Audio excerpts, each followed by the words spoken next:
அது காந்தியே பெரிய ஸ்ட்ராட்டஜிஸ்டாக எப்போ செய்யணும், என்ன மாதிரி செய்யணும், என்ன அவர் கருத்து நிலையில் நெறிமுறையில் மாற மாட்டாரே தவிர அதற்கான உத்திகளை அவர் வகுத்து கொண்டு தான் செய்வார்.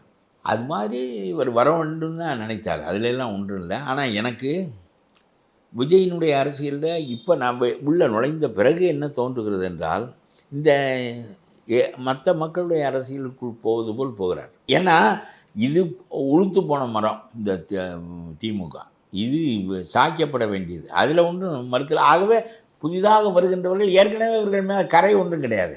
இப்போ அவருடைய அரசியல் பற்றி உங்களுக்கு விமர்சனம் இருக்குது. அதுதான் என்ன விமர்சனம் என்றால், அவர் மீது தனியாக விமர்சனம் ஒன்று இல்லை, அது எப்பொழுதும் போல தான் இருக்கிறார் அவர். நம்ம நினைத்தது, அதாவது இங்கே என்ன முடை நாற்றம், இதை எப்படி போக்குவது என்ற அந்த பெரிய ஒரு உத்வேகம் அந்த மனசுக்குள்ளே, அது ஒரு ஆவேசம், இதையெல்லாம் அகற்றணும், இந்த குப்பையெல்லாம் அகற்றணும், இந்த அழுக்கெல்லாம் அகற்றணுங்கிற ஒரு பெரிய வெறி அவர்கிட்ட வெளிப்படலை. அப்புறம் அந்த அம்மா படத்தை வைக்கிறாரு, இந்த ஜாதி அரசியலுக்குள்ளே தான் இவரும் போகிறாரோ என்று எனக்கு தோன்றுகிறது. எனக்கு ஒன்று இன்னமும் கூட அவர் தன்னை ஒழுங்குபடுத்தி கொண்டு ஒரு பெரிய நிலை எடுக்க வேண்டும் என்று தான் நான் விரும்புகிறேன்.